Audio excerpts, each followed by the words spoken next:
también agradecerle eh, por siempre su predisposición para nuestra casa de estudios. En esta oportunidad, este es el segundo libro que está presentando Mariano junto a nosotros en la facultad. El primero me acuerdo que había sido Masones, y la verdad que es un terrible libro y que fue, aparte que nos gusta la historia y que nos apasiona todas esas cuestiones, poder contar con él en la presentación fue ya un lujo personal y también de nosotros ahí del equipo, de la banda, que siempre lo seguimos y lo leemos.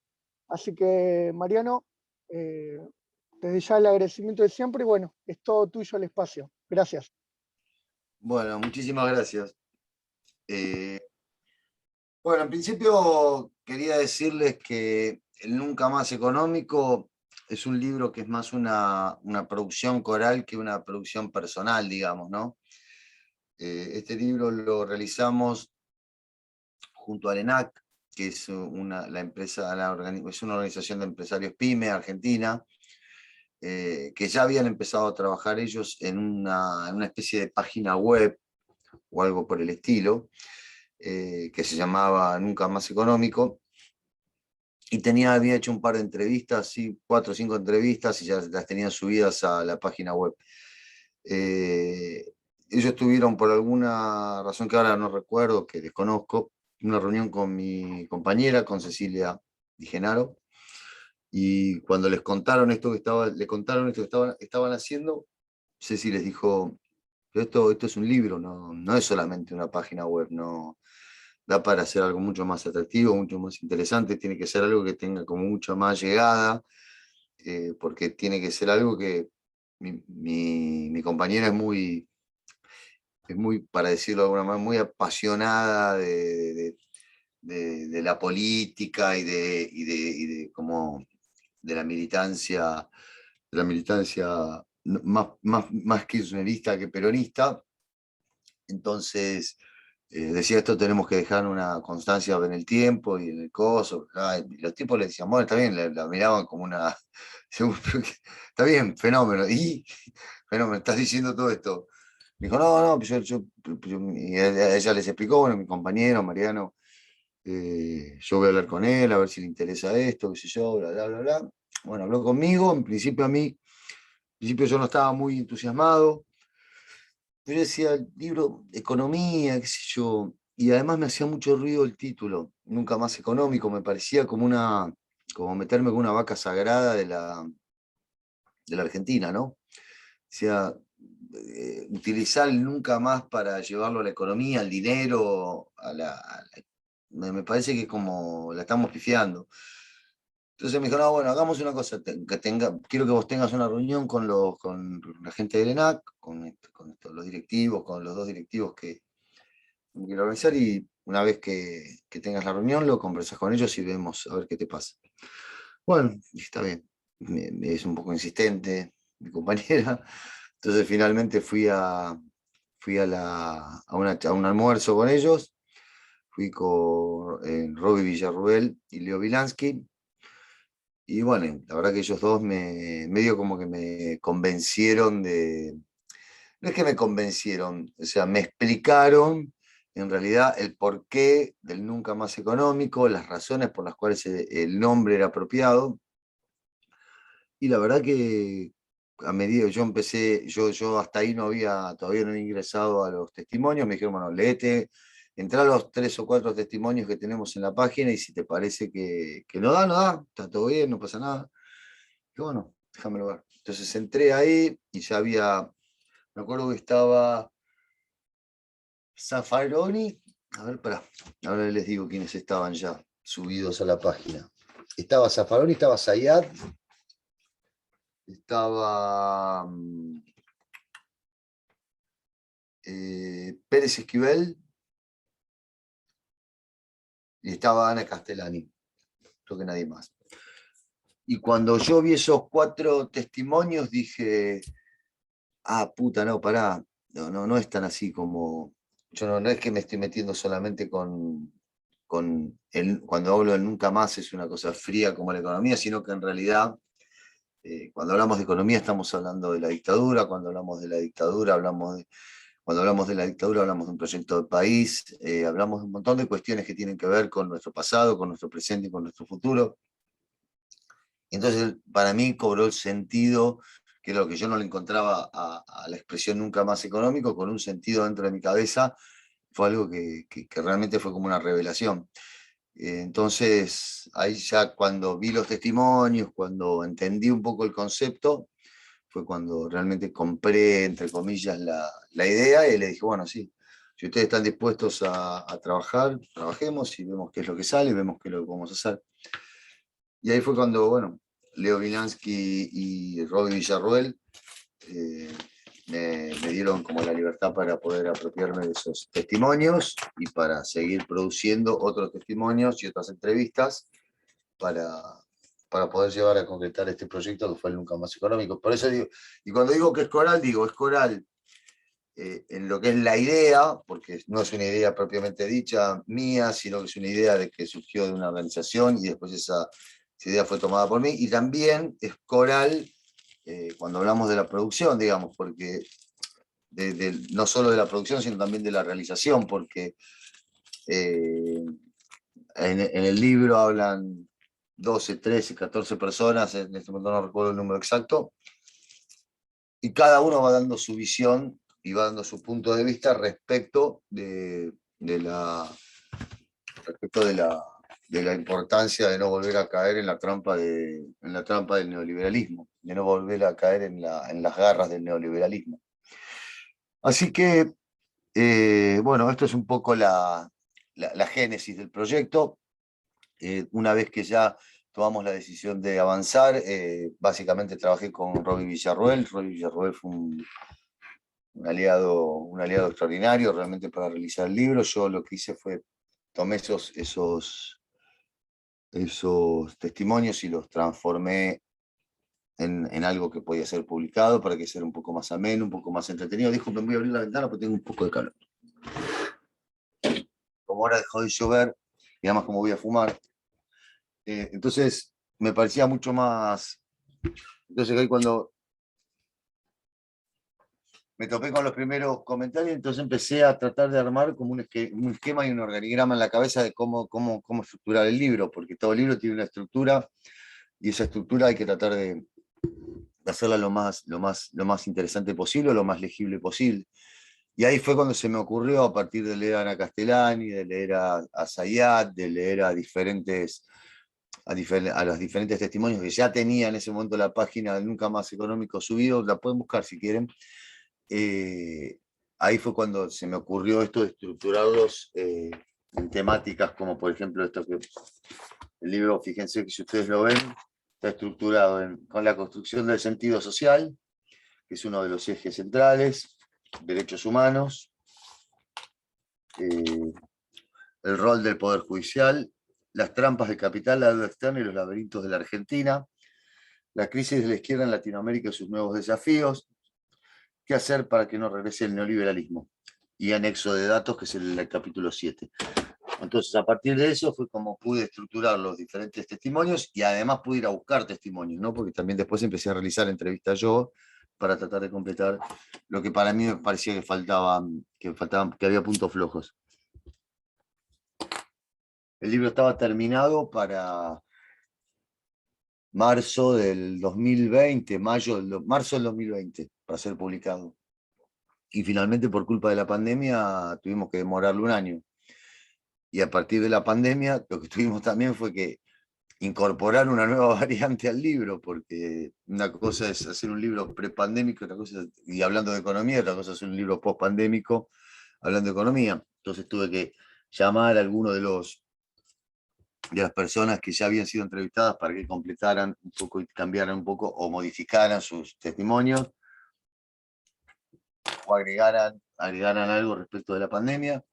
Entrevisté a Cecilia Nicolini cuando todavía Cecilia Nicolini no era, porque me parecía que era una voz autorizada, cuando Cecilia Nicolini apenas, me acuerdo que la entrevisté el día siguiente de la llegada del primer embarque de Rusia. Estamos hablando de primeros días de diciembre del 2020. Como todavía no era ni conocida Cecilia Nicolini, que había ido con Bisotti, no sé qué. Y a partir de ahí, bueno, construí el libro, mutó un poco porque también tenía que ver con un concepto que era, no solamente habíamos padecido una pandemia, que era, según mi criterio, ¿no? Por supuesto, cada uno es libre de pensar lo que quiera, ¿no? Pero según mi criterio era, no solo habíamos padecido una pandemia, que era la pandemia macrista, sino que teníamos una segunda pandemia, que era el COVID. Bueno, y ahí fue cuando más o menos quedó claro el concepto y fue cuando yo entendí muchas de las cosas que están vertidas en el libro. Por ejemplo, una de ellas es la lucha por el sentido, que cuando hablo de la lucha por el sentido, la lucha es para entender qué tipo de país queremos, qué tipo de país queremos para nosotros y para toda la sociedad. Y es una lucha de sentido que lleva 40 años prácticamente de derrota, porque la derrota comenzó en 1976 con la dictadura militar. Y cuando digo la derrota comenzó con 1976 con la dictadura militar, estoy hablando también de 40 años de avances y retrocesos, digamos, ¿no? Porque no podemos hacer una lectura lineal. La dictadura tuvo sus bemoles y sus particularidades, impuso a punta de fuego asesinatos, secuestros, torturas y desaparición de personas y bebés y todo lo que todos conocemos, impuso una matriz económica, que esa matriz económica inaugura en la Argentina, por ejemplo, una de las cosas más graves que aún hoy padecemos, que es la pobreza estructural. Hasta 1976 la Argentina era un país que no tenía pobreza estructural, y a partir de 1976 sí la tuvo. Inaugura las etapas de endeudamiento, que era ya Argentina en 1956 consigue su primer acuerdo con el Fondo Monetario Internacional, pero hasta ese momento se asumían compromisos y deudas que no eran significativas respecto de la producción en relación al Producto Bruto de la Argentina. Ya con la dictadura esto fue un festival de endeudamiento. Y después hay después viene una segunda experiencia neoliberal, que es la experiencia del menemismo, que ya no asume el gobierno por las armas, ni por los asesinatos, ni por el terror, sino que lo asume por medio de las urnas y del engaño. Y a partir del menemismo se produce una de las cosas que ni siquiera la dictadura se animó, que después las voy a explicar. Se produce el desguace del Estado de una manera salvaje y que es como la segunda marca icónica del país que hoy estamos padeciendo, que hoy estamos sufriendo, que hoy estamos atravesando. El menemismo fue, primero, insisto, ingresó al poder por el engaño, pero en segundo término ingresó al poder porque recordemos que fue reelecto, se mantuvo en el poder porque efectivamente había mayorías que pensaban que ese era el camino correcto, sea por la razón que uno imaginara o por la razón que uno quisiera pensar, sea porque le parecía bien que vivir en la fantasía del 1 a 1 del dólar, sea porque le gustaba viajar a Miami, porque le gustaba comprar 18 televisores en color, o porque les gustaba esta fantasía absurda, sin mirar lo que realmente estaba ocurriendo en la Argentina profunda, digamos, en la Argentina en donde crecía la desocupación, crecía el hambre, crecía la pobreza, crecían las diferencias sociales, crecía la brecha entre ricos y pobres. Y después hubo una tercera oleada de neoliberalismo, que fue el gobierno de Mauricio Macri. Y esa fue como la frutilla del postre, porque ahí todos compramos incluso, yo no lo voté, por supuesto, ni cerca estuve de hacerlo, pero muchos argentinos creyeron que efectivamente era una derecha, una experiencia que iba a ser una derecha superadora, una derecha que iba a mantener lo que se había conseguido en 12 años del kirchnerismo a fuerza de pico y pala, y que iba, con muchos errores, por supuesto, porque tampoco ningún gobierno es perfecto, pero que iba a mejorar las condiciones de los argentinos y que todo iba a ser para mejor. Legítimamente muchos argentinos lo pensaron. legítimamente muchos argentinos supusieron que esta iba a ser una experiencia de un gobierno de derecha, en donde no se iba a retroceder en las ventajas obtenidas o en los derechos obtenidos, y que se iba a mejorar algunas cuestiones. Yo nunca estuve seguro, yo siempre estuve convencido de que no iba a ser así, pero tampoco me imaginaba el salvajismo con el cual iban a ejercer el poder, digamos, ¿no? Este endeudamiento feroz al que nos llevaron, la restricción de los derechos, las escuchas telefónicas, el lawfare, todo lo que ya sabemos, que no viene a cuento ahora que yo lo repita, porque ya somos toda gente que lo que ocurrió hace 2 años nos acordamos perfectamente. Entonces, a partir de eso, de esas 3 experiencias, empecé a entender que en la Argentina vive en un péndulo. Es un péndulo entre gobiernos nacionales y populares y gobiernos neoliberales. No hay una búsqueda de un sentido de país, no hay un proyecto de país detrás de cada proyecto político. Porque uno puede mirar en la región, o puede mirar en el mundo y puede ver que las elecciones se ganan, se pierden, se cambian los signos políticos, los colores o lo que fuera, y hay como determinadas rectificaciones en los rumbos políticos, pero no hay un cambio drástico de 180 grados en donde el país se convierte en exactamente lo contrario de lo que era hasta hace 2 meses que asumió el gobierno de turno. Y esto es un poco lo que pasa en la Argentina. O sea, ni aún en gobiernos, que estoy hablando de gobiernos de derecha muy marcados, como el de Donald Trump, o incluso el de Bolsonaro. O sea, ni siquiera en gobiernos de ese signo. O sea, Bolsonaro, por supuesto, es completamente diferente a la matriz que tenía Lula para gobernar Brasil, pero no hay no hay un destrozo del Estado, no hay una desintegración de la matriz pública, no hay un crecimiento es difícil juzgar los últimos 2 años de Bolsonaro a partir de todas las barbaridades que hizo durante la pandemia, ¿no? Pero no hay un cambio de proyecto o de paradigma de país. Y en la Argentina sí lo hay, y eso es uno de los grandes males que tenemos, que es el problema que tenemos para poder sostener esta historia. Entonces, ahí es donde se centra un poco el gran debate que nosotros estamos atravesando y que estamos viviendo, que es la lucha por el sentido, la lucha por qué país queremos tener y qué país queremos construir y qué país soñamos para adelante. Y encima tenemos de pronto, después de 2 años de un gobierno con muchas dificultades, muchas de ellas autoinfligidas, no voy a negarlo. Les presento a mi hijo Fidel. Hola. Saluda. Entonces les decía que después de muchas dificultades autoinfligidas por el gobierno de Alberto Fernández, nos topamos con que la sociedad cambia y que nuevamente nos encontramos 6, 7 puntos abajo en las preferencias políticas de los argentinos. No por culpa de los argentinos, sino por culpa también de los gobiernos nacionales y populares, que no saben establecer una agenda propia, no saben establecer qué es esto que yo decía, ¿no? O sea, un debate y una lucha por el sentido. Porque si nosotros pensamos en las cosas que se modificaron en los últimos 2 años, más allá de la pandemia, que no es que la estoy negando, la pandemia fue una dificultad realmente extrema, es una situación prácticamente de guerra.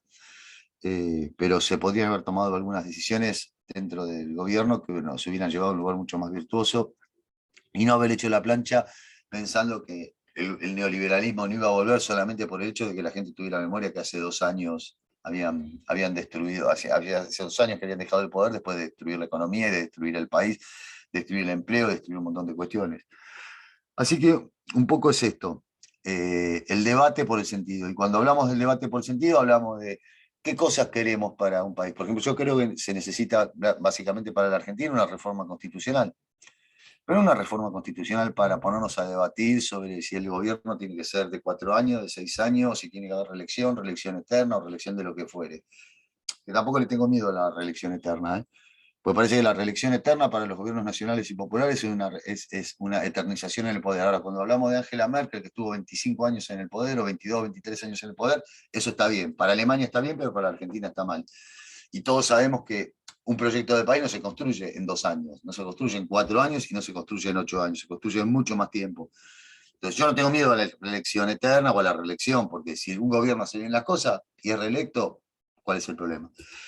El problema, me parece que los problemas pasan por otro lado. Y entonces creo que tiene que haber una reforma constitucional para que se caiga la reforma del 94. O sea, nosotros tenemos, más allá de que la constitución actual tiene algún tipo de cuestiones que se siguen manteniendo en el tiempo, como por ejemplo el artículo 14 bis, que es el que habla de las indemnizaciones o millones de cuestiones que benefician a los trabajadores. También es cierto que es una matriz que beneficia básicamente lo privado por sobre lo público. Es una matriz que establece que mucho más importante que la situación de beneficio de una matriz popular. Entonces, bueno, yo creo que esa constitución debe ser modificada, debe ser cambiada, debe ser resuelta ese tema. Pero también para poder modificar una constitución hay que tener una relación de fuerzas razonable. Perdón, sí, déjame, porque si no es imposible. Dale. Sí, sí, sí. Cuando termino, sí. Entonces decía que cuando terminamos esta matriz disculpen, pero mi hijo tenía una inquietud muy importante que así después de terminar esta charla iba a salir con él a pasear por la vereda y le dije que sí. Entonces decía que después tenemos otra cuestión que también se ve muy claramente en todo lo que en el libro, es el tema del loteo del Estado. O sea, había una particularidad en la Argentina que era los funcionarios que luego de ser funcionarios ingresaban al sector público con la experiencia de haber sido funcionarios. Y eso era un problema porque en realidad lo que había que tratar de tener era un tiempo prudencial entre que una persona dejaba el ámbito estatal y pasaba a la empresa privada. Tenía que haber un tiempo prudencial, tenía que establecerse un margen de tiempo, porque esa persona llegaba después al ámbito privado con alguna expertise a partir de su vivencia dentro del Estado. Bueno, el macrismo inaugura una nueva situación. Discúlpenme un segundito. Ahora sigo.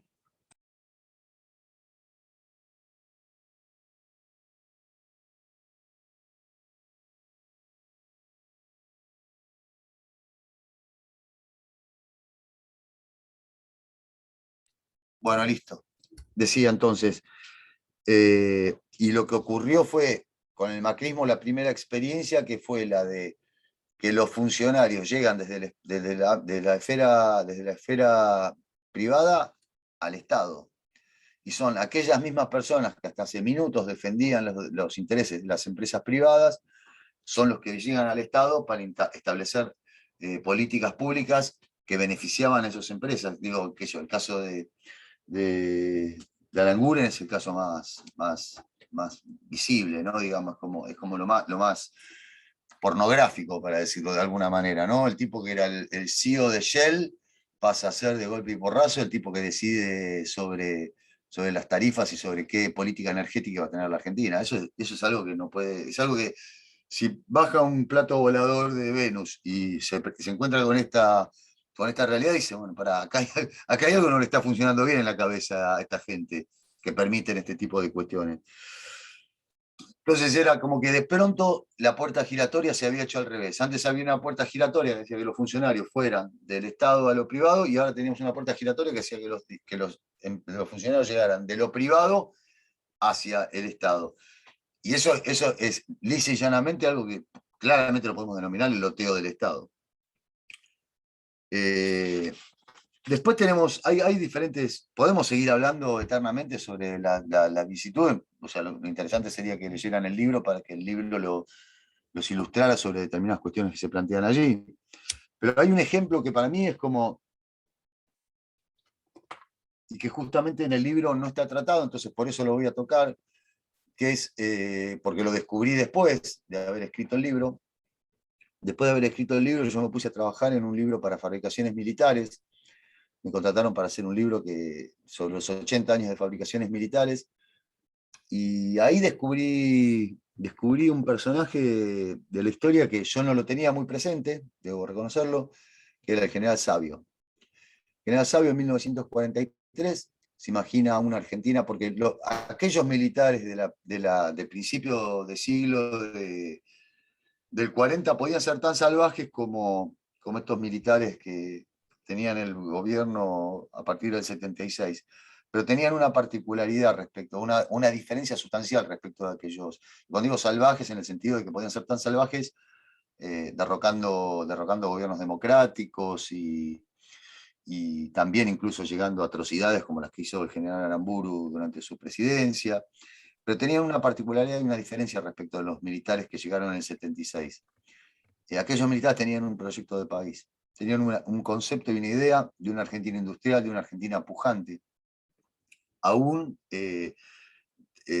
transgrediendo los límites de la democracia y aún llevándolo en práctica con golpes de Estado. De hecho, o sea, debemos decir que el general Perón, su génesis es en un golpe de Estado, digamos. Él fue el secretario de Trabajo de una dictadura, pero tenía un proyecto de país, y ese proyecto de país, me voy a centrar específicamente en Sabio, era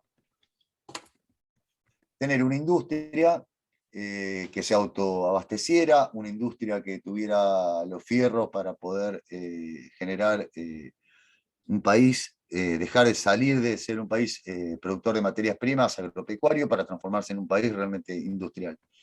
El general Sabio en 1943, bueno, su primer paso es fundar fabricaciones militares, que lo termina de realizar estamos en el 21, piensan que se cumple 80 años, saquen la cuenta ustedes, en el 41, ¿no? No, en el 51. En el 41, sí. En el 41 se realiza lo que es la primera experiencia de fabricaciones militares, sin que llegue a ser fabricaciones militares, era una empresa más artesanal de construcción de determinadas cuestiones, pero recién en el año 45 se funda fabricaciones militares tal cual como nosotros la pensamos. Y en ese momento él toma la decisión de construir una empresa mixta, una empresa con capitales privados y capitales estatales, que se llamaba Somisa, que era Sociedad Mixta del Estado.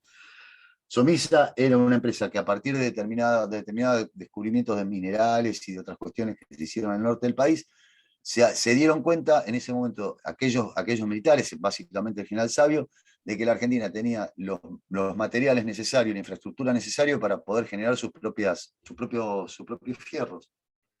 Entonces, arma Somisa. Somisa es una empresa que se piensa en el 45 y se aprueba en el 45. En el 47 sale la ley de aprobación.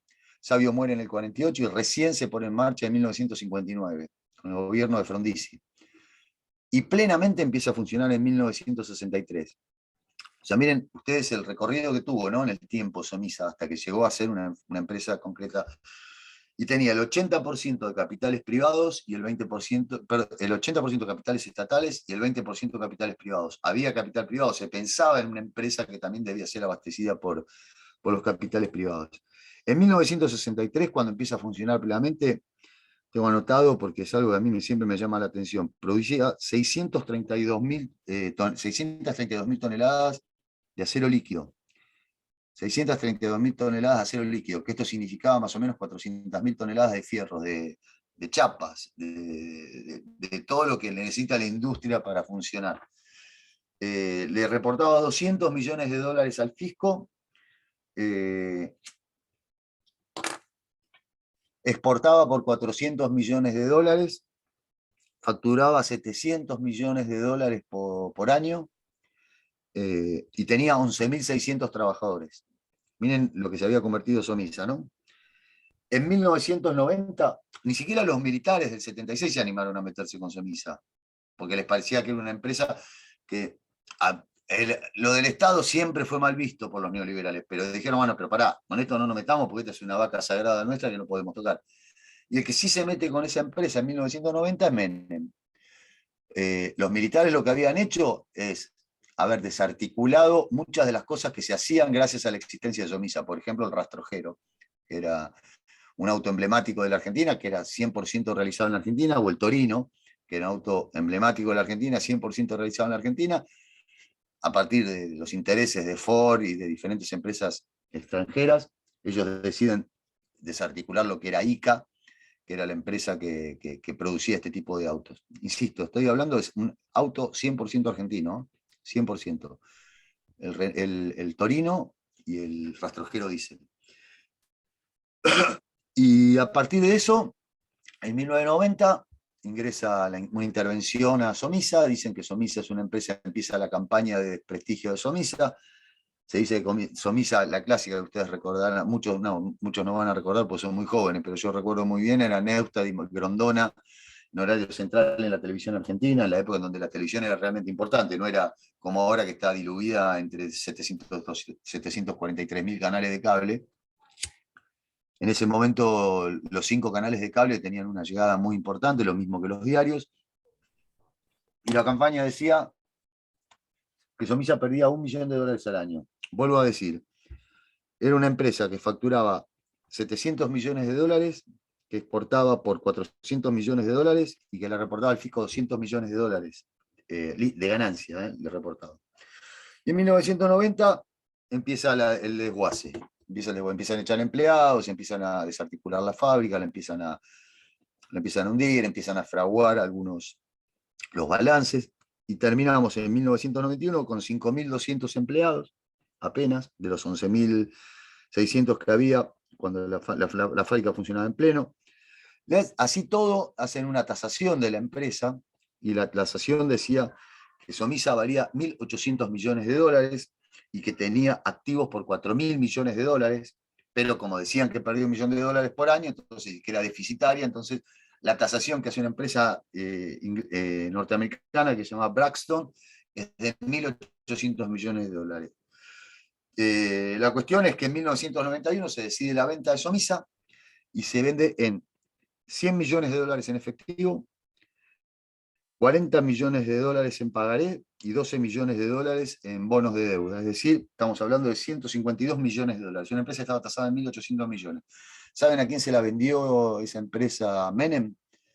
Se la vendió a Paolo Roca. Somisa es Techín.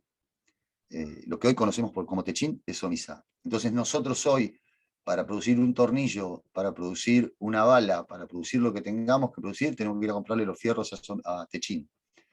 Y tenemos que pagar el insumo necesario para convertirnos en un país industrial, lo tenemos que pagar a precio de commodity. Y si no le queremos comprar a Techín, lo tenemos que ir a comprar al exterior, y es lo mismo, sale lo mismo comprárselo a Techín que comprárselo a cualquier empresa internacional. Este es un poco cuando hablamos del péndulo y de los tiros en el pie que nos pegamos los argentinos cuando pensamos en crecimiento sostenido y pensamos en cambiar la matriz industrial que tenemos como país. Nuestro país tiene esto que se escucha siempre decir, que tiene todo para ser un gran país, y la maracocha, bueno, sí, tiene todo para ser un gran país, pero tiene un problema central, que es esto que nos comentaba al principio de la charla, que es el péndulo, en donde pasamos de ponerle todo el respaldo y todo el apoyo a una empresa como Somisa a convertirnos, a entregarla descaradamente en $152 millones en cómodas cuotas, una empresa que valía $1.800 millones. Es un poco la metáfora de lo que es la Argentina, esto que les estoy contando, ¿no? Así que no sé si con esto más o menos les queda claro de qué va el Nunca Más Económico, si más o menos les cierra un poco la idea, y si, por supuesto, si estoy dispuesto ahora a, si quieren contestar preguntas, quieren hacer algunas preguntas para que yo pueda contestar, no tengo ningún problema en hacerlo. Somos pocos, así que podemos hacerlo verbalmente sin necesidad de utilizar el chat. Así que los que quieran preguntar, no sé si va a haber un moderador. ¿Todo bien? Hola, si te parece, José Luis, yo hago de moderador y me gustaría arrancar, por la verdad que me quedé pensando en todo lo que vos dijiste y todos los datos que tiraste, digo, y hablaste del péndulo, digo, en ese aspecto te quería plantear si el problema de este péndulo es un problema de base estructural de nuestra propia sociedad que tiene un pensamiento cercano a este péndulo. Porque digo, lo quiero relacionar con un aspecto electoral en este momento, que es que a sabiendas de las diferencias o de la crisis que se viene constante, hay una base de un 40% que no modifica su pensamiento sin importar el contexto económico que lo encuentre. Bueno, hay dos 40%, ¿no? hay un 40% que está de un lado de la grieta y otro 40% que está del lado de la grieta, y podemos decir un 35 de cada lado, un 35% que es peronista y que cree que el país debe avanzar para un lugar, y hay otro 35 que cree lo contrario, que es profundamente antiperonista, y así el peronismo, prefieren incluso votar en contra de sus propios intereses con tal de que el peronismo no siga, no esté en el gobierno. Esto es algo curioso, ¿no? Es algo curioso para tener en cuenta. Pedro Saborido en su libro Una historia del peronismo establece como que la máquina de ser peronista también tiene una contracara que genera la misma máquina es la que genera la máquina de gorilas. Así que es interesante eso que planteas. Lo que yo digo al respecto es que el neoliberalismo tiene algo, no es que el neoliberalismo le ha cambiado la cabeza a los argentinos, sino que el neoliberalismo apela a lo más a lo más, a lo más interno y a los deseos más internos que tiene el ser humano. El ser humano en sí es una persona antisocial, que uno va construyendo su propio desarrollo frente al resto de los pares que tiene alrededor, con el tiempo, digo. Si uno se retrotrae lo que es un niño es egoísta, un niño quiere los caramelos y no le importa si lo que le pase a los padres, no importa demasiado decir una salvajada y hacer sentir mal al otro. Digo, un poco uno va construyendo su sentido social a partir de la experiencia y a partir de su crecimiento y a partir de la incorporación de ciertos conceptos para vivir en una sociedad, no en una jungla, sino en una sociedad. Y el neoliberalismo lo que hace es apelar a esos instintos básicos, a esos instintos, y cada vez han perfeccionado mucho más su receta. Ahora yo, por ejemplo, me sorprendo al escuchar a Macri o a Larreta hablando de la educación pública. O sea, para mí es un hecho insólito. O me sorprendo escuchando a Macri, a Larreta, a Vidal hablando de institucionalidad o hablando de libertad. O sea, yo la verdad es algo que me sorprende, hablando de la República, hablando de persecuciones. O sea, el peronismo, si hay algo que ha hecho a lo largo de su vida, es ser perseguido.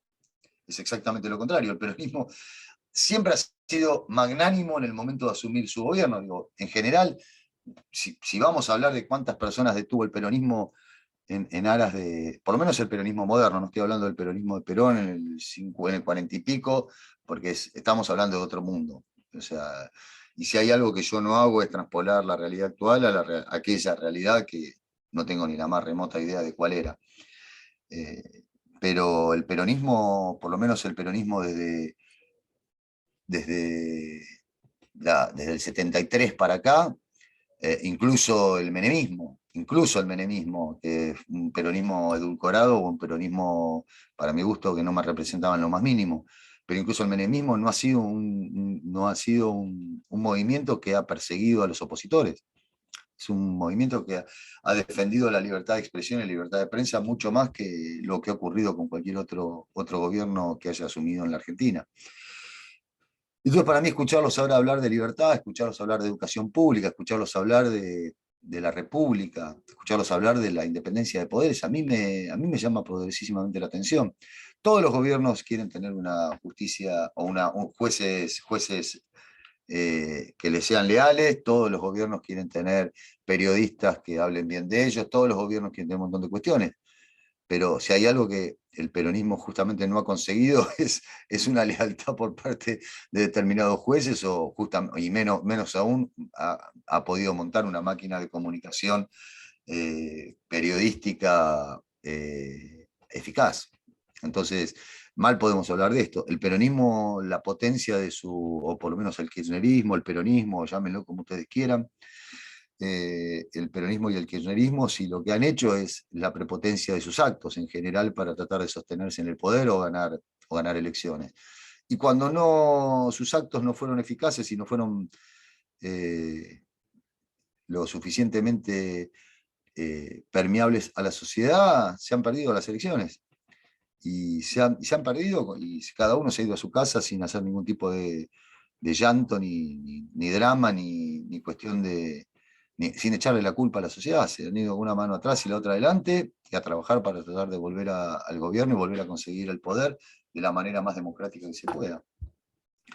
Digo, sí. No, Mariano, sabes que estaba masticando en la pregunta, pero digo, no, por ahí queda. Pero me parece que no es tan lejana. Digo, tiene que ver un poco con lo que te preguntaba Néstor, y siendo vos también un hombre de los medios, porque has trabajado y trabajás, digo, cuando, cuando hablamos de estos 30% que hay en la sociedad, estas dos partes, digo, y esto por ahí ya,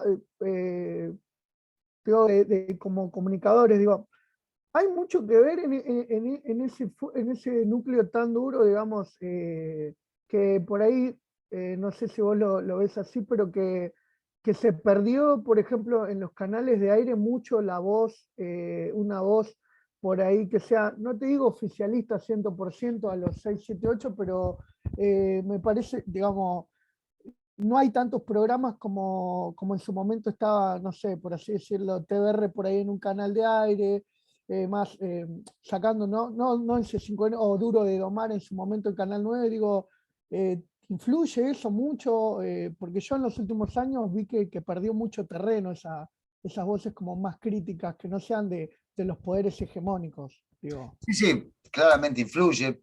No creo que te haga ganar o perder una elección. Ganás o perdés una elección. De hecho, Cristina con todo en contra sacó el 54% de los votos en su momento y Macri con todo a favor perdió la elección con Alberto Fernández, digamos. No creo que termine siendo decisivo, insisto, creo más en la prepotencia de los actos de gobierno o en la capacidad que tiene un gobierno para generar políticas públicas, que en lo que te dicen. A ver, si un tipo consigue laburo, puede poner un plato de comida en la mesa, se puede ir de vacaciones una vez por año, no necesariamente a Miami, estoy diciendo se puede ir de vacaciones a Mar Chiquita. A sus hijos los puede mandar a la escuela, no está corriendo atrás del salario o de la inflación como si fuera un defensor que no puede alcanzar a Messi, digamos, siempre está mirando el número el número de la camiseta. Si vos conseguís que la sociedad esté más o menos bien, seguramente te van a votar, más allá de lo que te diga TN, lo que te diga, qué sé yo, Cristina Pérez, o lo que te diga cualquiera, o sea, o lo que te diga la tapa de Clarín. Vos la elección la vas a ganar.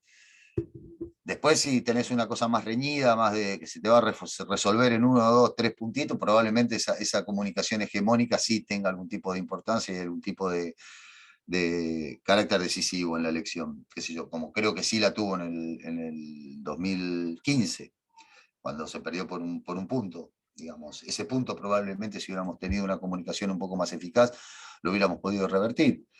Pero yo creo que lo que tenemos que hacer foco y eje es en nuestra propia capacidad para imponer políticas públicas. O sea, las elecciones de medio término de ahora, las que se realizaron hace 3 semanas, no se perdieron porque Clarín esté en contra o porque Wiñaski, Luciana Geuna o Leuquito digan por Canal 13 que la administración de la pandemia fue un desastre. Se perdió porque había 50% de inflación, se perdió porque no se dieron cuenta de lo que estaba pasando en las barriadas populares, porque se durmió en encuestas que decían que se ganaba por el 8%, cuando muchos dentro del propio partido, de la propia coalición gobernante, decían que estaba mucho más complicada la cosa. Lo peor que puede hacer un gobierno es no tener agenda propia. Si vos estás corriendo permanentemente atrás de la agenda que te plantean tus opositores, estás jodido. Y bueno, esto un poco creo que es lo que le pasó al gobierno, digamos. Hay un montón de situaciones que llevaron a esta derrota de hace 3 semanas, y son como, es como, se podría tomar como la tormenta perfecta, digamos, ¿no? O sea, porque para revertir algo que tenemos tan fresco como el macrismo, que hace 2 años nos dejó el país que nos dejó, y de pronto 2 años después nos encontramos con que el 45, 45, 50%, 46% de la sociedad te vota en contra. Evidentemente vos te equivocaste cuando sacaste una foto inapropiada, evidentemente vos te equivocaste cuando la asistencia a los sectores más vulnerables fueron 2 IFES y los ART y los ATP para un cúmulo de empresas que iban desde Clarín, La Nación, techín a las pymes más bajas. Entonces, la verdad que hay un problema, es un problema de ejecución de políticas públicas. O sea, si vos en 2 años, aún con pandemia, no podés establecer políticas públicas virtuosas, es muy complejo poder ganar una elección. Yo creo que la elección no se perdió porque tuviéramos la prensa en contra, se perdió porque hicimos cagadas. Porque hicimos cagadas, porque si nosotros no tomamos en cuenta de que el neoliberalismo está agazapado ahí, a 1 centímetro de nuestro lugar de trabajo, o a 1 centímetro de nuestra casa, para pegar el zarpazo en el momento que le demos el espacio, en política los espacios que se dejan vacíos se ocupan. Y si vos no ocupás los espacios, te lo va a ocupar otro. Yo no creo que hayamos perdido por culpa de que la gente es boluda o de que no tiene memoria, o millones de razones, o que porque los medios hegemónicos te taladran la cabeza con que este gobierno es una mierda. Yo creo que si se perdió la elección, se perdió por errores propios. Se perdió porque no se hizo lo que se tenía que hacer. Más allá de que yo tenga una valoración positiva de la administración de la pandemia, que la tengo, más allá de que yo tenga una valoración positiva de lo que se hizo con las vacunas, que la tengo, pero hay otros aspectos de la vida cotidiana. No todo es una vacuna y no todo es la salud pública. Cuando vos no tenés un plato de comida para poner arriba de la mesa, la salud pública es importante, pero también es importante lo otro, ¿no? Y si vos no le prestás atención a esas cuestiones, si vos te haces el boludo o fingís demencia, y vas a perder una elección, la vas a perder. No hay mucho que decir. Entonces, cuando yo digo que, como bien vos decís, se han perdido espacios de debate y espacio de discusión, porque además, si hay algo que también tenemos los gobiernos nacionales y populares, que a veces parece que tenemos miedo de decir las cosas que pensamos, ¿no? Nos cuidamos demasiado. Porque pensamos que tal vez el otro puede pensar distinto, no, qué sé yo, no, entonces ahora uno dice no, porque en realidad 678 fue un error. No fue un error 678, la verdad no lo fue. Había que dar una batalla cultural, había que dar una discusión pública abierta de cara a la sociedad, y no fue un error. U otros pueden decir la carta de Cristina fue un error. No lo fue. Había que dar una discusión pública frente a la sociedad, loco, perdimos una elección. Tenemos que dar una discusión, ¿qué carajo estamos haciendo en el gobierno? ¿Para qué estamos en el gobierno? ¿Estamos para durar? ¿Estamos para durar o estamos para gobernar? Ahí Sí. entra la lógica que planteas, digo, haciendo un paralelismo con lo que planteas con Merkel y las reelecciones indefinidas. Digo, cuando un medio es el que defiende al oficialismo y da el debate del otro lado, está mal, pero por ejemplo, tener una Viviana Canosa y un Babi Chocopar así o la Nata jugando tan fuertemente, o los mismos panelistas de ellos que terminan como candidatos en muchos de los casos, no está mal, digo, es como pasa. Sí, Lozada no era una periodista militante, pero ahora, ¿por qué? Antes seguramente era una periodista objetiva y que prescindía de sus intereses y sus deseos, pero entonces dijo, no, a partir de ahora voy a ser otra persona, me voy a transformar en política y voy a militar dentro de Juntos por el Cambio, o Juntos o Cambio, no sé cómo se llama, la verdad, la coalición que está del otro lado, porque ya cambian de nombre tantas veces que ya me perdí. Pero no, claro, es así, digo, es como vos decís, o sea, del otro lado vos tenés una artillería pesada. Ahora, si vos esa artillería pesada con el Estado de tu lado no podés oponer una resistencia mínima, y bueno, flaco, dedicate a otra cosa. Dedicate a otra cosa. Vos tenés la artillería del Estado, vos tenés la botonera del gobierno para poder responder a esa artillería que tenés enfrente. Y la única forma de responder es haciendo acciones de gobierno. No hay otra. No hay otra, porque podés tener 7 programas de radio que te bancan, podés tener al flaco Tonietti que está todo el tiempo agitando, más allá de que podés tener algún momento, podés tener a Caballero, podés tener a Moca, podés tener un montón de programas de radio satélites que están así como orbitando y haciendo la resistencia desde el lugar desde donde se puede, pero vos lo que tenés que hacer es gobernar. Y gobernar significa tomar decisiones, y cuando uno toma decisiones algún culo tiene que sangrar, hablando mal y pronto. Y si vos no tomás decisiones y no incomodás a los poderosos, y vas a perder. ¿Por qué molestaba a Cristina? Porque jodía a los poderosos. Con todos los errores que tenía Cristina, que tiene Cristina, porque tiene errores como todos los seres humanos, con todos los errores que cometió, con aquellas provocaciones que hacía de las eternas cadenas nacionales, que eran provocaciones, porque la verdad que si uno decía, lo hacía de la misma manera, pero sin hacer cadenas nacionales, sino darle el caballito de batalla a los opositores, era lo mismo, pero bueno. Todos tenemos nuestros propios, todos cometemos errores. Lo que digo que hay algunos errores son más costosos.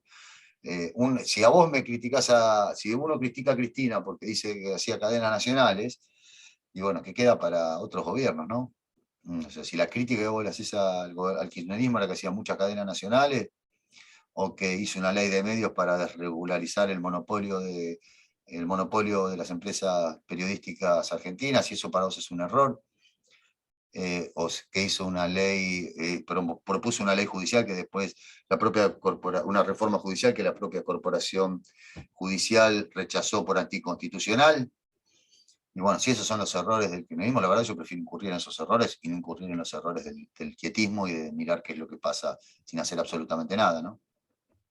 Mariano, justo con respecto a esto que venías planteando, te quería consultar desde tu óptica y en función al libro, si considerás que si son claras hoy las políticas de Estado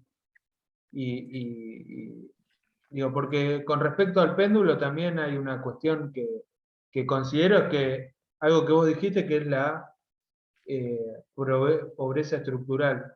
Y creo que en ese aspecto los gobiernos que se van, que compiten y que se van modificando elección a elección, creo que también viene con respecto a eso de no poder resolver las políticas, no poder ejecutar políticas estructurales para resolver la pobreza. En ese aspecto, si vos ves claro las políticas hoy de Estado para revertir esta pobreza estructural y poder revertir Bueno, esto que decís vos, nunca más. sí, a ver,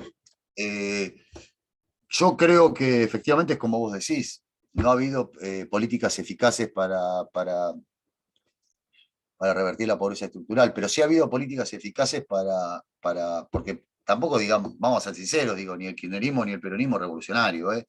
No es que suben a la Sierra Maestra y bajan para cambiar la matriz económica, no, son movimientos que se mantienen dentro del status quo y lo que hacen es modificar las reglas un poco para que la cosa sea un poco más favorable hacia los sectores más populares y los sectores trabajadores.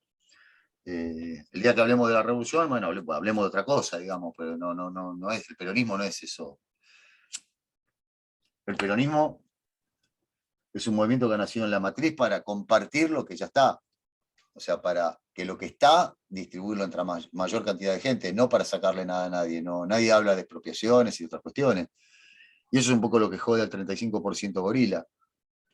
Porque entienden claramente lo que es el comunismo, el trotskismo y todo esto, y dicen, ah, no, porque vienen estos monstruos que nos van a expropiar las empresas públicas, nos van a expropiar nuestros ahorros, ¿no? Ahora, al peronismo no lo terminan de entender. Porque dicen, ¿cómo puede ser que estos chabones no nos sacan nada? Y si no, simplemente se nos cuelan en los lugares que nosotros, siempre digo una pavada que lo hablé alguna vez con Pedro Saborido, que es que si Evita viviera, haría hoteles sindicales en Punta del Este. Y eso es lo que le hincharía las pelotas a los gorilas, porque fue lo que hizo en su momento. Hizo hoteles sindicales en Mar del Plata, que era el lugar donde iban a veranear la clase media pudiente, y de pronto se encontró que tenía que compartir la playa que era de ellos con un negro que había estado 18 horas todos los días durante un año en un torno. Y decía, ¿y por qué yo tengo que estar al lado de este negro cabezón que está todos los días en un torno, y yo, que soy de clase media, rica o blanco, pudiente, que me voy a Europa las veces que se me cantan las pelotas, tengo que compartir el mismo espacio público con este tipo? Bueno, esa es la matriz del peronismo, el ascendente social, esto, ¿no? Esto de primeras generaciones de trabajadores que van a la universidad pública en el conurbano, y esto es un poco la matriz del peronismo. Ahora, si perdemos como no somos un movimiento nacional y revolucionario que va a bajar de la Sierra Maestra para cambiar por completo la matriz, si encima perdemos nuestra propia identidad, que es tratar de distribuir de la manera más equitativa las cosas que tenemos, bueno, entonces ya estamos jodidos, digamos, porque no estamos entregando absolutamente nada de lo que nosotros venimos a proponer. O sea, asumimos el 10 de diciembre, en el discurso de Asunción se dijeron un montón de cosas que después no se llevaron a la práctica, con un montón de condicionamientos, es cierto. Un montón de condicionamientos, pues también hay que decirlo. La pandemia estableció un montón de condicionamientos. Pero la pandemia también es una ventana de oportunidad, porque frente a las crisis vos también podés tener una ventana de oportunidad. Se podrían haber tomado decisiones mucho más drásticas por la pandemia, y no se tomaron. Y bueno, y ahí es donde vos pagás las consecuencias de lo que ocurrió, una derrota electoral. Mariano, ¿yo puedo hacer la última? Sí, sí, pero también hay un montón de gente. Si alguien quiere preguntar, que pregunte. Ahí, mientras alguno se anima. Queríamos romper el hielo, por eso, Mariano. Y lo único que pido es que si alguien quiere preguntar, que prenda la cámara, si le veo la cara, porque si no es medio difícil. Pero bueno, vamos con lo que quieras, Luis. No, yo lo que te quería preguntar, me quedé con esto de, bueno, con el tema de las pymes. También yo entiendo que, porque me ha pasado también, cuando uno trabaja, digamos, con diversas entrevistas, cuando se involucra, baja al llano y se encuentra con distintos testimonios. A veces uno, sin ser experto en muchas cosas, esta cuestión por ejemplo, de los relatos te generan ideas y cuestiones. Yo sé que por ahí vos no sos especialista económico ni nada, pero por ejemplo, como tocamos esta idea de la reforma constitucional o algo, por ejemplo, vos podrías decirnos, o te despertó esa lámpara como decir, bueno, me parece que si hablamos de estas reformas, las pymes hoy necesitan esto, digamos, como por ahí de esa mirada a la economía. Bueno, hay algo que está claro, digamos. Las pymes son las que generan 6 millones de puestos de trabajo en la Argentina. Y 6 millones de puestos de trabajo no es poca cosa. También digamos que hay un montón, que cambió la matriz de representación laboral cambió por completo en la Argentina. O sea, hoy los trabajadores formales, los trabajadores registrados, los que tienen representación gremial, estamos hablando de un mundo de un 40% aproximadamente, según las últimas estadísticas, es un 40%, de toda la masa laboral, el 40% trabaja bajo relación de dependencia, de manera formal, y tiene una representación gremial que defiende sus intereses. Pero después hay otro mundo, un mundo que lo descubrimos mucho con el IFE, ¿no? Ese mundo de 9 millones de personas que no sabían que existían. Cuando hablamos de 9 millones de personas, estamos hablando de los cuentapropistas, estamos hablando del trabajo no registrado, el trabajo de la changa, estamos hablando de las economías populares, los monotributistas. ¿Quién representa a los monotributistas? ¿Quién representa a las economías populares? ¿Cuál es la representación real que tiene el trabajador que está no registrado? Y cuando digo no registrado, no quiero evitar la utilización de la palabra en negro, ¿no? Porque cuando hablamos de trabajadores no registrados, tenemos aquel que está siendo no registrado por una empresa en su trabajo formal y aquel que trabaja por su cuenta. Digo, nada, el que arregla calefones, el gasista, el electricista. ¿Qué representación tienen? ¿Cómo se miden los honorarios de esta gente? Entonces, es muy difícil también entender la nueva matriz. Nosotros no podemos seguir hablándole a los trabajadores de la Argentina de la misma manera que se le hablaba en 1945 o en 1950. Vamos a seguir hablando de esa manera.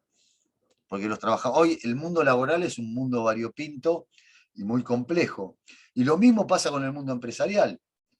O sea, hoy, si nosotros seguimos hoy hablándole a los empresarios como en 1950, ahí estamos equivocando la cuestión, porque ahora tenemos empresas transnacionales, tenemos holdout, tenemos fondos buitres, tenemos paraísos fiscales y tenemos pymes también. Tenemos pymes también. Tenemos pymes que son las que realmente son las que generan 6 millones de puestos de trabajo en la Argentina.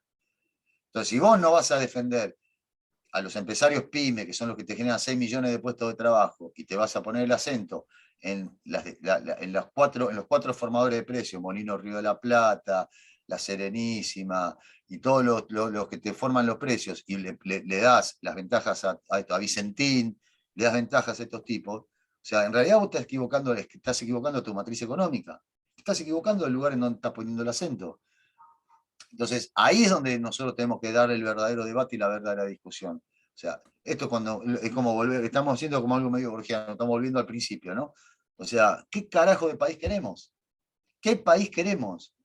¿Queremos un país industrial? ¿Queremos un país agroexportador? O sea, decidamos qué país queremos. Y cuando decidamos qué país queremos, vayamos para adelante con ese país que queremos. Aún que no me guste, aún a riesgo de yo quedar afuera de ese país, aún a riesgo de yo convertirme en un opositor eterno de ese país. Pero por lo menos tengamos un país, decidamos qué país vamos a querer, pero paremos de ir para la derecha, para la izquierda, paremos de convertirnos en un paraíso fiscal o de ser fugadores seriales de capitales, de pronto a decir, ponemos una restricción para que no se pueda salir $1 de la Argentina. Y de pronto no se pueden comprar ni $100, no, un argentino no puede comprar $100 porque no tenemos la máquina de hacer dólares. Y a los 10 minutos asume otro gobierno y te dice, bueno, un argentino puede comprar hasta 25 millones de dólares en 10 minutos. Entonces eso es demencial vivir en un país así. Es demencial, es como vivir en un país esquizofrénico. Entonces, bueno, a eso es lo que yo me refiero, la lucha por el sentido. O sea, ¿qué país queremos? ¿Queremos un país industrial? Vamos para adelante. ¿Queremos un país agroexportador? Vamos para adelante. ¿Queremos un país que se sostenga solamente por la soja? Bueno, reventemos toda la vaca que hay en el campo, reventemos todo lo que queda y plantemos soja. Ahora, decidamos qué mierda queremos hacer. Y cuando lo decidamos, vayamos para ese lado, pero no estemos dando vueltas todo el tiempo como un reloj y cambiando la matriz productiva, construyéndola, destruyéndola, construyéndola, destruyéndola. Es una locura vivir así. Es una locura, no se puede vivir en un país así. Entonces, bueno, eso es un poco no sé si te responde la pregunta, Luis. Sí, sí, sí, sí.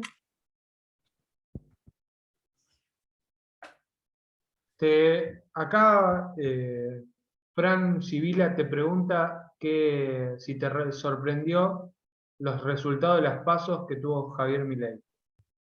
Sí, ahí acabo de ver la pregunta. ¿Quién me lo preguntó, perdón? Fran Sibila. Fran.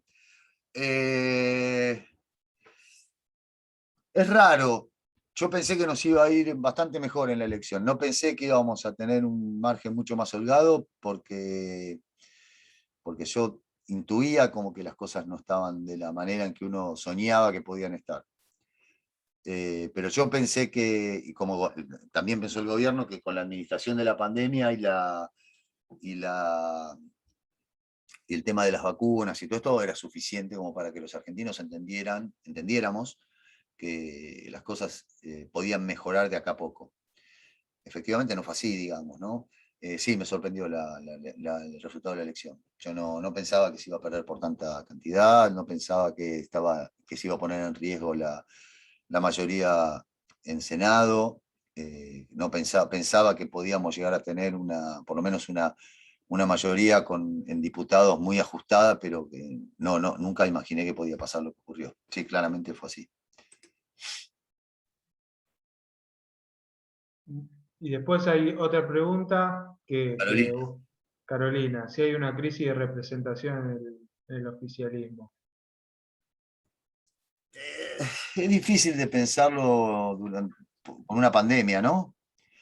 Es difícil. El otro día lo escuchaba a Grabois que decía que él entendía a los compañeros de su propia organización que habían votado a Milei, también enganchándolo con la pregunta anterior. Pues decía, de pronto te aparece en la tele un loco con los pelos parados que te dice que todo es una mierda, que el mundo es una mierda, que todo lo que hay hasta ahora no sirve para nada, y ese pibe que hace 5 años que está buscando laburo, 3 años que está buscando laburo, que no sabe cómo carajo hacer para poder salir de su círculo ruinoso, que es no conseguir laburo, no conseguir una oportunidad, no conseguir nada, en un momento se siente interpelado por ese energúmeno. Y no hay una matriz. Los que votaron, yo no creo que ese 10% que sacó en la capital federal Milei sean todos fascistas y nazis. La verdad no lo creo. Puede haber algún componente como todo en todo el mundo. Yo creo que hay gente que está ya con las pelotas por el piso de que le digan, le vendan espejito de colores. Y con razón dicen, bueno, qué sé yo, votemos a este loco. No sé si este loco va a sacar la misma cantidad ahora en la elección que viene. Por ahí saca más, qué sé yo. Digo, a veces pasan cosas raras. Si hay algo que pasa en este país, que todo el tiempo tenemos una capacidad de sorpresa extraordinaria. Pero yo no sé, yo creo que la brecha se va a achicar. Espero que la brecha se achique respecto de lo que pasó en las PASO. Espero que se realicen, que el gobierno, que una cachetada dada a tiempo genere el efecto que uno espera que genere. Y quiero pensar que la cosa va a mejorar a partir del laburo que se va a hacer en el territorio, la militancia va a salir no va a dormir la siesta. Yo recuerdo muy bien lo que pasó en las elecciones anteriores, en las elecciones, no en estas, sino en las presidenciales. Ustedes recuerdan que que el oficialismo había perdido por amplio margen. Había sido una piña importante la que se le dio al macrismo. Y a partir de ahí lo que hizo Alberto Fernández fue dormir la siesta, dijo, bueno, no vamos a hacer cagada durante 2 meses, que total ganamos la elección. Y Macri, que puteó a los que votaron en contra, que al otro día le agarró un ataque de locura y hizo una devaluación de no sé cuánto y el dólar lo mandó a la mierda. Salió a la calle, hizo 40 marchas por todo el país y achicó la diferencia entre el triunfo de las PASO de Alberto Fernández respecto de lo que ocurrió en la elección final, lo achicó de una manera realmente importante. Bueno, qué sé yo, creo que es el momento de pensar que tenemos que poner todos nuestros esfuerzos y toda nuestra cabeza para tratar de, no digo revertir, porque no sé si va a ser posible, pero sí al menos achicar el daño. Y a partir de ahí empezar a construir 2 años virtuosos que nos permitan que este proyecto siga adelante, con Alberto Fernández o con quien fuera. Porque la verdad que yo también estoy un poco harto y cansado de los nombres. Es lo que vengo diciendo desde que empezamos esta charla, ¿no? Yo lo que quiero es un proyecto de país. La verdad, si es Alberto Fernández, Cristina Fernández de Kirchner, si es Kicillof, Massa, quien fuere, qué sé yo, no sé, cualquiera. Pero que tengamos una idea y un concepto y un criterio hacia qué lugar queremos ir. Porque si seguimos con esta locura, la verdad nos va a ir muy mal, ¿eh? Nos va a ir muy mal en el futuro.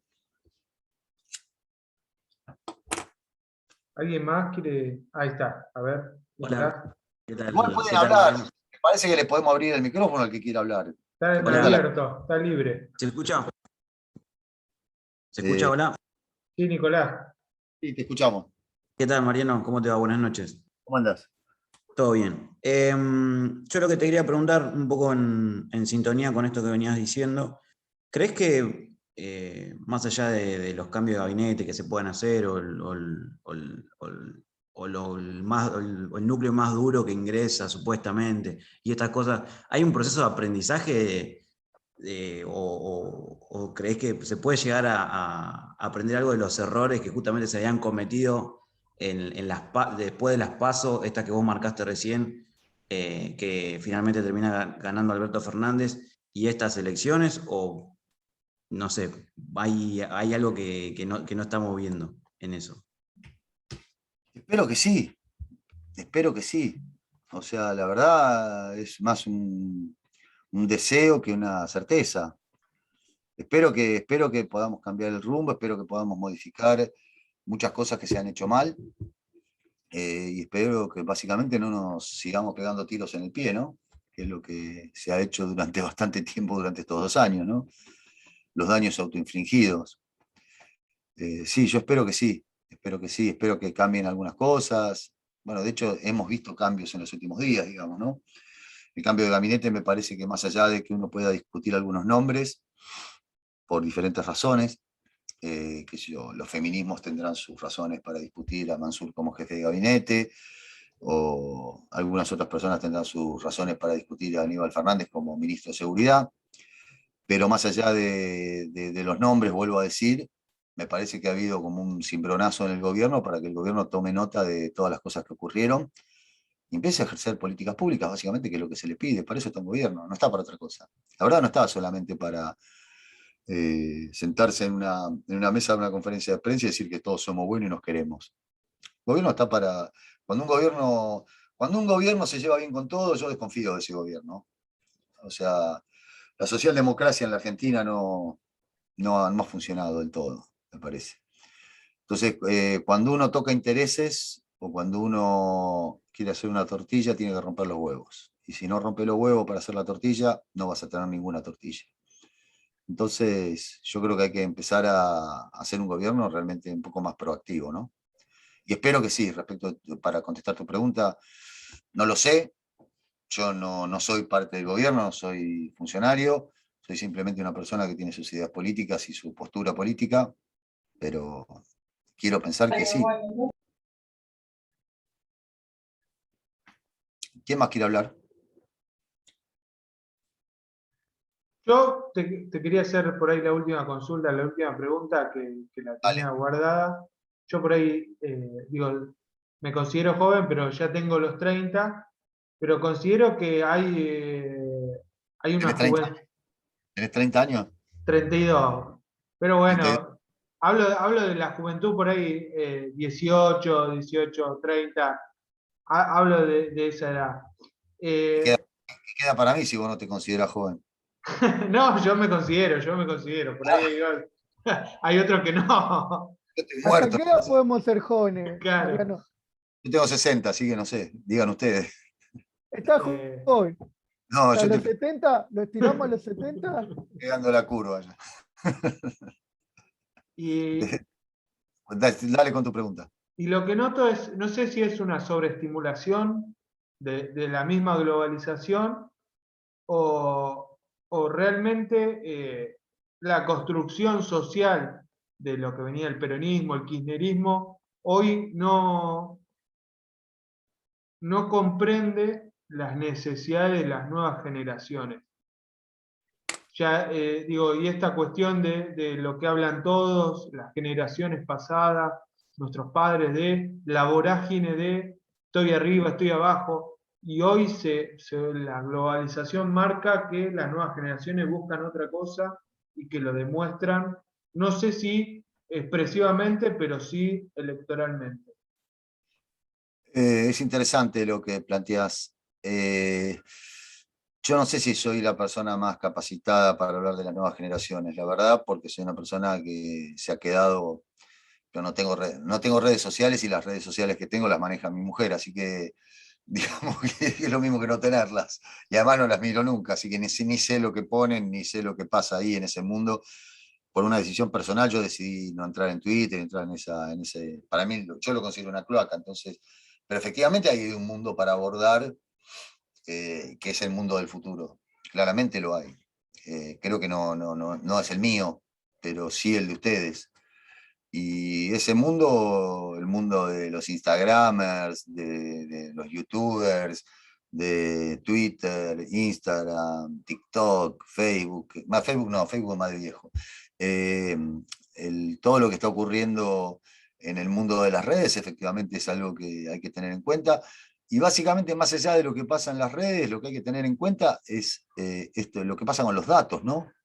Con nuestros datos, con la utilización que se hace de nuestros datos en las plataformas, con la utilización de diferentes plataformas. Es algo que realmente es algo que este gran hermano que ahora tenemos, ahora para poder sacar cualquier cosa, necesitas bajarte una P y en esa P te dicen que ahora, por ejemplo, los bancos dicen que yo acabo de bajar el otro día la aplicación del Banco de Galicia, que es donde tengo mis cuentas, y me dice que el banco, dentro de las condiciones para poder bajarme la PEN y para poder tener un token, para poder hacer una transferencia, te dicen que el banco puede acceder a tus datos. Me parece disparatado. ¿Qué querés que te diga? Yo le dije que sí porque no había otra alternativa. Pero ¿por qué tiene que saber dónde estoy, dónde voy, qué es lo que hago, qué páginas navego? ¿Por qué tengo que yo estar expuesto de esta manera al mercado? ¿Por qué el mercado tiene que saber todo de mí? Yo no sé nada de él. Es algo realmente muy preocupante. O sea, por eso digo, más allá de las nuevas plataformas y de los deseos de los jóvenes y de esta globalización extraña y general, que es el mundo de Internet el tráfico de datos, yo creo que sí, que efectivamente los tipos que los más grandes estamos un poco afuera de eso, ¿no? Y no sabemos muy bien qué hacer con esas herramientas. Fíjense que yo soy un anacrónico, yo sigo escribiendo libros, ¿no? Entonces, ¿qué les puedo decir si yo recurro justamente a una plataforma que viene desde hace 250.000 años? Pero sí, quiero pensar que aquellas personas que ejercen decisiones dentro del Estado y dentro del poder y dentro del gobierno son personas que están un poco más actualizadas de lo que estoy yo. O sea, no es mi caso. Digo, sería un pésimo ministro de comunicación, yo supongo. Así que no, prefiero no asumir ese rol y ese lugar. Pero hay un desencanto por parte de las clases más jóvenes, de las generaciones jóvenes. Es un desencanto que es lo que decía hace un rato. Es un desencanto que se tiene que capitalizar por algún lado. Si vos no capitalizás ese desencanto y lo convertís en algo virtuoso, insisto, los lugares que no ocupás vos, lo ocupa otro. Y los votos que no conseguís vos, se los lleva otro. Entonces ahí es donde hay que trabajar y es donde hay que poner el acento, por supuesto. No solo en los jóvenes, sino en los viejos, sino en las clases medias. Hay que dejar de pelearse con las clases medias. Yo soy clase media y tengo diferencias sustanciales con mi clase. Pero bueno, pero también entiendo que en algún momento tenés que dejar de pelearte con las clases medias, porque tenés que sumarlas para tu proyecto. Si seguimos metiendo el dedo en el culo a la clase media, vamos a estar complicados. Y ni que hablar de si seguimos cagando a la gente que está a la intemperie, ¿no? Mucho más complicado. Veo que hay otra pregunta o algo, un comentario. Carolina Herrera, igual los algoritmos que se manejan es terrible. Uno busca algo y te empieza a aparecer por todas las AP publicidad. Sí, es así, es como vos decís, Carolina. Yo soy hincha de San Lorenzo, entonces cada tanto entro así, pongo San Lorenzo a ver noticias de San Lorenzo y ahora cuando abro Google en el teléfono me aparecen todas las noticias de San Lorenzo. Digo por WhatsApp a un amigo, le digo, che, te fuiste de vacaciones a Bariloche, a los 10 minutos me llegan 3 publicidades de viajes a Bariloche. La verdad es insólito lo que pasa. Que yo esté hablando de esto es como que esté hablando de cómo poner un cohete en la luna, digamos. No tengo ni la más puta idea de qué estoy hablando, pero sí sé lo que le padezco diariamente cuando miro el teléfono. Entonces sí, los algoritmos es algo que yo no entiendo, pero me da miedo. Todo lo que no entiendo me da miedo en general. Y esto no lo entiendo. Y creo que no lo voy a entender nunca en mi vida. Pero quiero pensar que hay alguien que está trabajando en eso. Hay alguien que está pensando sobre eso. Quiero pensarlo, porque si no, estamos complicados realmente. Así que bueno, no sé. Pero sí, Carolina, el tema de los algoritmos es un problema, como bien vos decís. Mariano, creo que no hay más preguntas. La verdad que fue un momento buenísimo. Escucharte a vos ya es la segunda vez, la anterior vez con otro tema que no está directamente relacionado, pero que la verdad que siempre gusta y llama. Bueno, no me llamaron para duelos. Esa fue mala mía. No, no se las voy a perdonar esa. ¿Sabés qué? Lo peor que me acuerdo que yo lo había tirado en la agenda y está en la universidad, creo, trabaja uno de los hijos o nietos del quien fue el último duelo que fue registrado, si mal no recuerdo. Sí, el de ¿cómo se llama? El de Se me fue el apellido en este momento. Benigno Varela con alguien más, era con. A ver si lo tengo por acá. No, lo tengo por allá. Benigno Varela y otro. Sí. Bueno, uno de ellos, no sé, no te quiero. Ay, no sé si el hijo es profesor o el nieto está, pero trabaja en la Facultad de Derecho. Eso lo tenía. Me lo habían comentado porque yo había hablado del tema. No sé si me escuchaste lo de. Sí, te pero escuché. está. Benigno Varela y Yoliván Biglieri. Biglieri. El de Bilieri. Ahí, no recuerdo en este momento si es el nieto o el hijo, que estuvo en la Facultad de Derecho de nuestra universidad. Y este dato lo tenía porque me acuerdo que yo había planteado de que creo que habíamos hablado con Cecilia de la posibilidad de traerlo, y me acuerdo que justo estaba hablando con el decano, que creo que te lo había presentado cuando vos fuiste, y él me tiró el dato ese. Pero bueno, no recuerdo en este momento qué fue, si no pudimos cerrar. Dormiste. ¿Sabés con quién era que queríamos hacer la presentación? Con Saborido, porque vos estabas presentando con él. Sí, hicimos varias presentaciones con Pedro. Y me parece que cuando ella te preguntó, Saborido no habíamos podido cerrar la agenda y se nos pasó la temporada, una cosa así. Y ahí quedó, pero bueno, Todo vamos bien. por otros. Sí, vamos a ver. Bueno, Mariano, bueno, ya sabés que las puertas de la universidad, de nuestra facultad, están más que abiertas para alguna presentación. Tenemos los auditorios que tampoco los pudimos como disfrutar mucho, justo estuvieron en remodelación y estaban para inaugurar con con esta cuestión de la pandemia, de la cuarentena. La verdad que están a próximo estreno, así que están a disposición tuyo Bueno, para cuando cualquier... recuperemos un poco la vida normal, veremos si me hago una vuelta por allá por la universidad. La verdad que lo pasé muy bien la otra vez y lo pasé muy bien ahora. Bueno, Mariano, Néstor, La verdad que solo agradecimiento tengo así, Mariano. Muchas gracias nuevamente por tu espacio, por tu tiempo y por tus palabras. De verdad los agradezco a ustedes, muchachos. La verdad que lo que hacen ustedes, yo lo que hago es aportar un granito y nada más. Ustedes están todo el día peleándola ahí en el territorio, así que admiración para ustedes, muchachos. bueno, gracias Mariano. Es un trabajo ahí de todo también que aportan los que vienen y se presentan, son los que más la mano más grande que nos dan para que podamos ofrecerle esto a los chicos, que son herramientas por fuera de lo que ofrecen las estructuras de los planes de estudio, sino hablar de cosas que son del día a día, que están en el escenario público, ahí en la opinión, y bueno, esto también me parece que hablar un poco de las cuestiones sociales, económicas, no nos pasa por alto, y es lo que siempre apuntamos, ¿no? Buenísimo.